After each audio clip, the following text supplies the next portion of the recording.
Espionaje psíquico. En marzo de 1978, un piloto soviético perdió el control de su avión en el cielo africano. La aeronave, un bombardero ultrasecreto denominado Tupolev 22, se estrelló en algún lugar de la selva de Zaire. La CIA quería encontrar el avión antes que los rusos para que los Estados Unidos pudiesen estudiar su tecnología.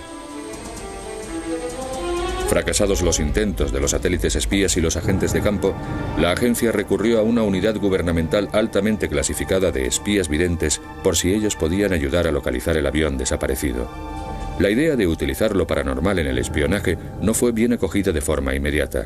La comunidad científica oficial, a nivel casi universal, lo consideraba una tontería. Principalmente porque hay muchos farsantes y charlatanes por ahí.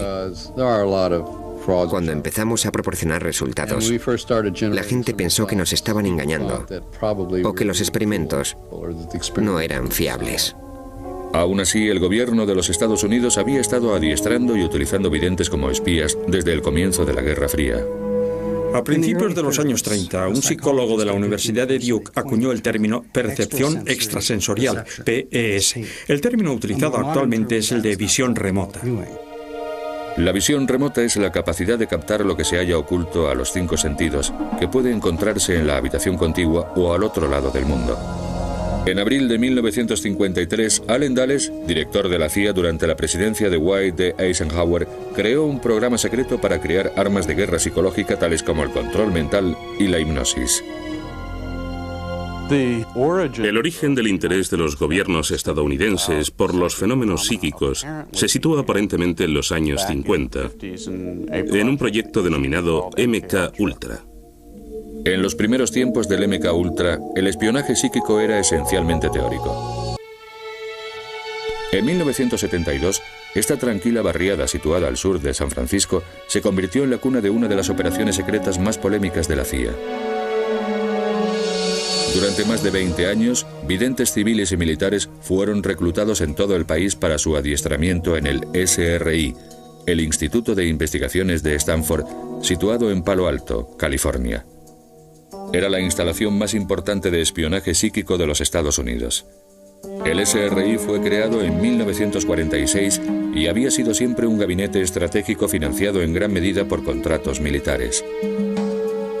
Pero en 1972 diversificó sus actividades dedicándose a temas poco convencionales cuando un científico, el Dr. Harold Patoff, elaboró una propuesta para una revolucionaria investigación de la física de los sistemas vivos. Una propuesta que yo había elaborado llegó a manos de un destacado vidente neoyorquino llamado Ingo Swann. Leyó mi propuesta y me escribió una carta en la que decía: si le interesa la física de los sistemas vivos, debería investigar a los videntes. Pese a su escepticismo, el Dr. Patoff invitó a Ingo Swann a que visitase las instalaciones del SRI. Así empezó una colaboración que cambió la historia del espionaje psíquico.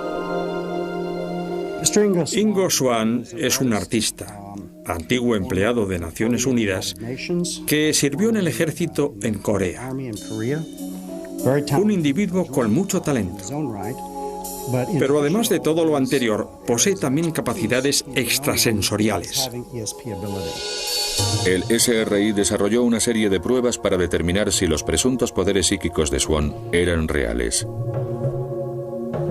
Empezamos por lo más evidente, es decir, esconder objetos en cajas y en sobres y preguntarle al vidente de qué objeto se trataba.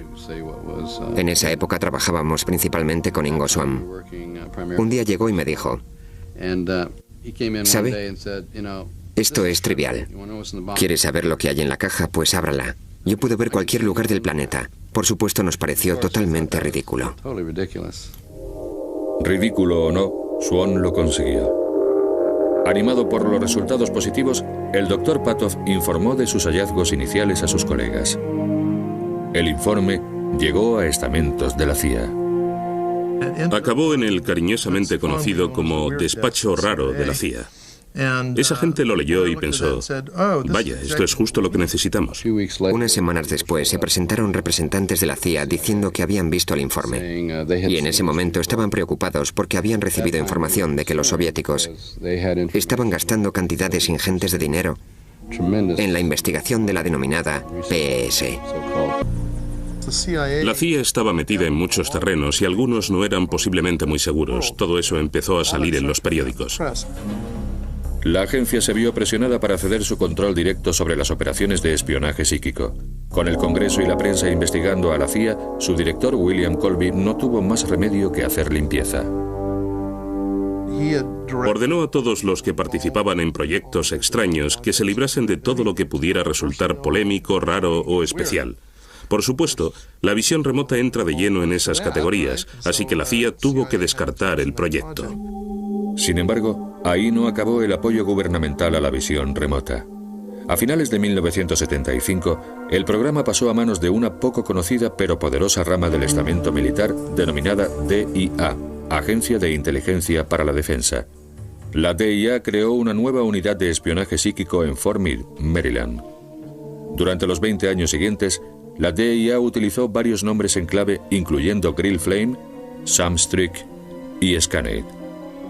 Pero actualmente Stargate es el principal nombre asociado a las aventuras estadounidenses en el terreno del espionaje psíquico. La mayor parte de los cientos de misiones de espionaje de Stargate permanecen clasificadas. Personalmente prefiero la visión remota, porque la información que proporciona es mucho más estructurada y utilizable.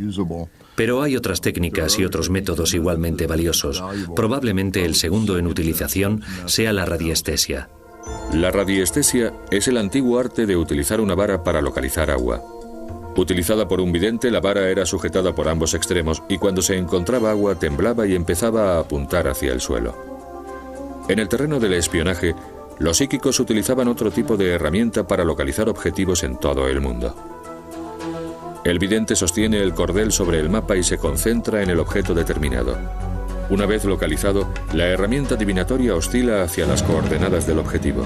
Esta técnica se denomina radiestesia en mapa. Se sabe que durante la guerra de Vietnam, los marines utilizaron la radiestesia para localizar túneles norvietnamitas tan bien camuflados que no había otra forma de encontrarlos. Parece que aquello tuvo éxito y fue posiblemente uno de los primeros intentos de utilizar un fenómeno paranormal con fines militares. La radiestesia en mapa se enfrentó a un gran reto desde el principio de la historia de su programa de desarrollo. En marzo de 1978, en el cielo de las selvas de Zaire, un piloto ruso perdió el control de su bombardero de alto secreto, un Tupolev 22. El piloto se lanzó en paracaídas y el avión se estrelló. Como ni los satélites espías ni los agentes de campo conseguían localizar los restos del aparato, se recurrió a los espías psíquicos. En esta misión participaron dos videntes independientemente. Uno en el Instituto de Investigaciones de Stanford, en California, a 4.000 kilómetros de distancia, y el otro en la base aérea de Wright-Patterson, situada al nordeste de Dayton, Ohio. A ambos videntes remotos les mostraron una fotografía del tipo de aeronave que buscaban. Lo único que sabía la CIA era que el avión se había estrellado en algún lugar de África. Resultó que combinando visión remota y radiestesia en mapa nos acercamos mucho a donde se encontraba el objetivo y enviamos allí gente a buscar el avión. Ambos psíquicos hicieron dibujos detallados de un paisaje selvático. Combinando sus aportaciones, consiguieron dirigir a los agentes de campo. Enviaron a un equipo y conforme se iban acercando se encontraron con nativos que llevaban piezas del avión. Siguieron el rastro y encontraron el aparato. Al encontrar el avión antes que los soviéticos, la CIA consiguió sus secretos tecnológicos. Otra pieza cobrada en el ajedrez de la Guerra Fría. Aunque esta operación se llevó a cabo al principio del programa Stargate, se la mantuvo clasificada hasta 20 años después, cuando el expresidente Jimmy Carter hizo pública la historia en diciembre de 1995. El accidente del avión en Zaire y la utilización de visión remota para localizarlo es uno de los múltiples experimentos que pensábamos que estarían clasificados indefinidamente. Pero posteriormente, Jimmy Carter, después de su mandato, mencionó que buscaban un avión caído en África y mediante visión remota consiguieron localizar el lugar del impacto.